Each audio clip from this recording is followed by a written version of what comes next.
The 10 Plagues. Long ago in the land of Egypt, God's people, the Israelites, were slaves. They cried out for freedom. So God sent Moses to Pharaoh with a message, "Let my people go." But Pharaoh's heart was hard. He refused.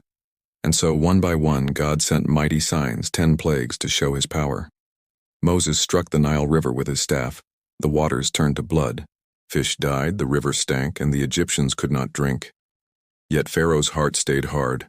Next, frogs swarmed the land. They leapt into houses, beds, ovens, and bowls. Pharaoh begged for relief, but when the frogs died, he changed his mind again. Then, the dust of the ground became gnats. Tiny insects covered people and animals. Even Pharaoh's magicians could not copy this wonder. Still Pharaoh refused. Swarms of flies filled Egypt, buzzing, biting everywhere. But in the land of Goshen, where God's people lived, there were none. Pharaoh hardened his heart once more. Suddenly, Egypt's horses, donkeys, camels, cattle, sheep, and goats grew sick and died. Yet not one animal belonging to the Israelites was harmed. Pharaoh still said no. Painful boils broke out on the Egyptians and their animals. Even Pharaoh's magicians could not stand before Moses. But Pharaoh's heart stayed stubborn.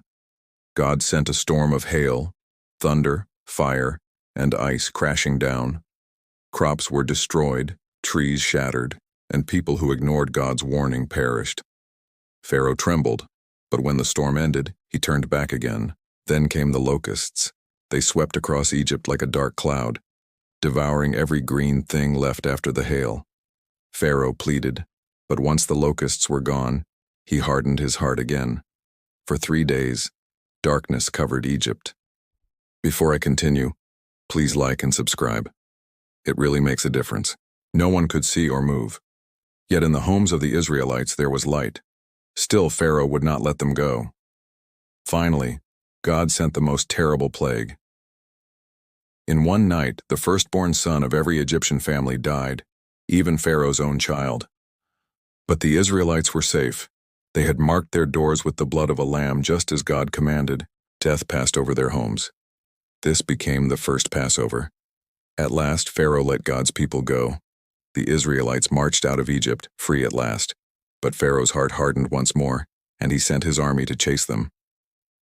The Israelites came to the edge of the Red Sea. In front of them, deep waters. Behind them, Pharaoh's chariots racing closer. The people were afraid, but Moses lifted his staff, and God sent a mighty wind. The waters split apart, rising like walls on the left and right, and a dry path opened through the sea. The Israelites hurried across, step by step, with the sea towering beside them. When Pharaoh's army followed, the waters crashed back into place. Chariots and horsemen were swept away. Not one of them survived.